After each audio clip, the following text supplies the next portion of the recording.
சர்க்கரை நோயாளிகள் செவ்வாழை பழத்தை எடுக்கலாமா?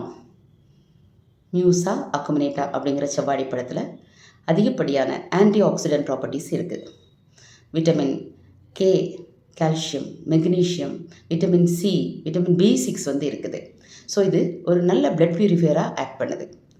சர்க்கரை நோயாளிகளுக்கு பர்டிகுலராக இதை ஏன் கொடுக்கலாம் அப்படின்னு சொன்னோன்னா, இது ஆல்ஃபா அமிலேஸ் அப்படிங்கிற ஒரு என்சைமை இன்ஹிபிட் பண்ணுது. ஆல்ஃபா அமிலேஸ்னால் என்ன?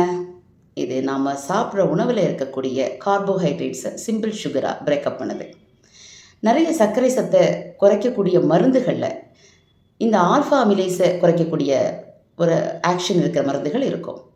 நார்மலாகவே இந்த பழத்துக்கு, அந்த செவ்வாழை பழத்துக்கு ஆல்ஃபா அமிலேஸை இன்ஹிபிட் பண்ணுற கெப்பாசிட்டி இருக்கிறதுனால கண்டிப்பாக இதை சர்க்கரை நோயாளிகள் எடுத்துக்கலாம். லோ கிளைசிமிக் இண்டெக்ஸ் இருக்கக்கூடிய ஒரு ஃப்ரூட் இந்த செவ்வாழை பழம்.